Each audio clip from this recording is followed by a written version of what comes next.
Unit 1 में material variance आते हैं, आप लोग को मालूम है। मोस्टली बड़ा सवाल पूछते हैं।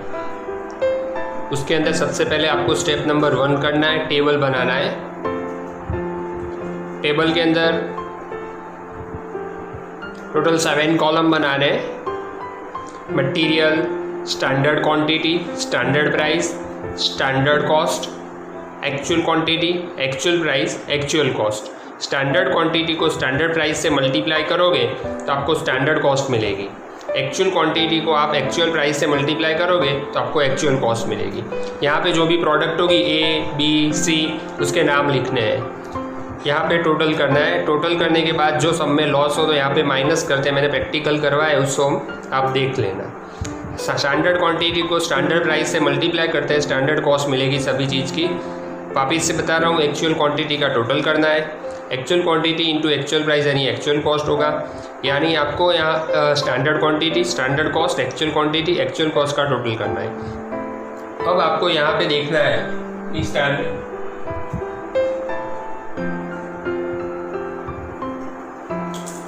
Standard quantity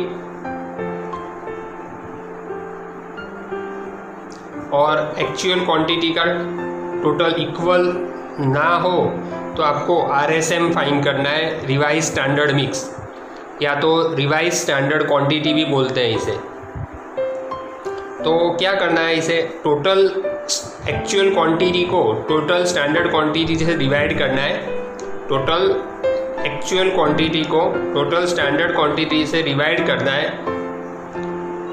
into per unit standard quantity, यानी ए का लेना है, बाद में सेकेंड बार गिनना है, बी का लेना है, बाद में सी का लेना है। यानी कि वापस से बता रहा हूँ, total actual quantity divide by total standard quantity into A की जितनी क्वांटिटी हो भी स्टैंडर्ड बोले हो। बाद में second time total actual quantity divide by total standard quantity into B का जितना क्वांटिटी हो उतना लेना है। बाद में step number 3, per unit standard cost आपको फाइंड करनी है। कब करनी है, तो सवाल के अंदर स्टैंडर्ड यील्ड हो तो करनी है, अदरवाइज नहीं करो तो चलेगा। टोटल स्टैंडर्ड कॉस्ट यहाँ पे आपने गिना हुआ है। टोटल स्टैंडर्ड कॉस्ट, सॉरी ये रहा, total standard cost divide by standard yield, तो आपको पर यूनिट स्टैंडर्ड कॉस्ट मिलेगी। स्टेप नंबर 4 में आपको वेरिएंस गिनना है। स्टेप नंबर 4 में आपको वेरिएंस करना है। तो सबसे पहले वेरिएंस आपको सभी ये फॉर्मूला आने चाहिए। Material cost variance, material cost variance का फॉर्मूला है standard cost minus actual cost, standard cost minus actual cost. यानी ये स्टैंडर्ड कॉस्ट है आपका और ये आपका एक्चुअल कॉस्ट है। ओके, अदरवाइज आपको छोटे सवाल हो तो आप ऐसा भी फॉर्मूला लिख सकते हो, standard quantity into standard price, standard quantity into standard price minus actual quantity into actual price. मैंने यहाँ पे लिखा हुआ है standard price into standard quantity minus actual price into actual quantity. Okay, second material price variance. तो material price के अंदर 2 price अंदर आ जाएगा, एक्चुअल क्वांटिटी ब्रैकेट में standard price minus actual price. बाद में थर्ड मटेरियल यूसेज या तो क्वांटिटी, किसकी यूसेज होगी तो क्वांटिटी की, तो 2 क्वांटिटी अंदर आएगी, standard quantity minus actual quantity, बाहर स्टैंडर्ड प्राइस लिखनी है। Fourth number material mix variance, तो मटेरियल मिक्स वेरिएंस उसके अंदर 2 सूत्र हैं। मैंने रेगुलर लेक्चर में बहुत पहले बताया हुआ है आप सब लोग को। Material mix variance, when the standard quantity और एक्चुअल क्वांटिटी आर इक्वल, यानी कि क्वांटिटी समान हो, इक्वल हो, तो एकदम सिंपल वाला सूत्र आएगा, स्टैंडर्ड प्राइस ब्रैकेट में standard quantity minus actual quantity. यानी कि स्टैंडर्ड प्राइस ब्रैकेट में SM माइनस AM भी बोल सकते हैं। स्टैंडर्ड मिक्स यानी ही स्टैंडर्ड क्वांटिटी, एक्चुअल मिक्स यानी एक्चुअल क्वांटिटी होता है। ओके, यानी कि ये सूत्र, तीसरे सूत्र का आंसर सेम आ जाएगा जब समान होगा, इक्वल होगा तो। लेकिन मोस्टली हम बड़े सवाल गिनोगे उसमें इक्वल नहीं होगा। When the standard quantity are unequally standard price bracket में revise standard quantity minus actual mix.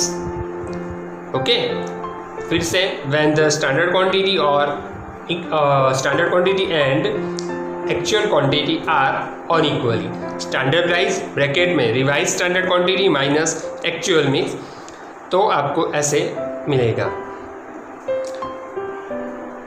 Material mix variance का आंसर।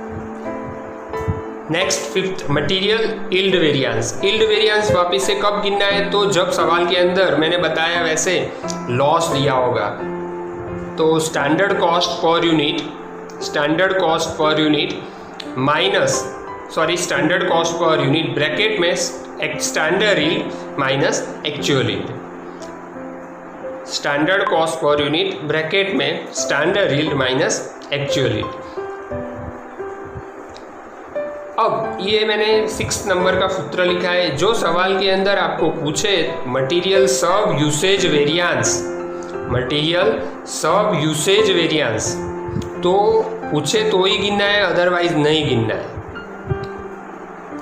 सब यूसेज वेरिएंस उसका सूत्र है स्टैंडर्ड प्राइस ब्रैकेट में स्टैंडर्ड मिक्स यानी कि स्टैंडर्ड क्वांटिटी माइनस RSM यानी कि RSQ ही स्टेप नंबर 2 में आपने फाइंड किया है वो ही। ओके, पूछे तो ही गिनना है, या तो सब में लॉस नहीं होगा ना तो पूछा होगा। दूसरी बात कि यील्ड वेरिएंस और सब यूसेज वेरिएंस का आंसर सेम आएगा। ओके, और मैंने बताया है रेगुलर लेक्चर में आप सब मैंने जो गिना है वो जो आपने होमवर्क किया हो फुल स्केप कंप्लीट हो तो आपको मालूम होगा 1 = 2 + 3 होता है, 3 = 4 + 5 होता है। ये आंसर टैली करने के लिए उपयोगी बनता है। ओके, तो सबसे पहले मटेरियल के अंदर पहले आपको टेबल बनाना है, बाद में सेकेंड नंबर के स्टेप में आपको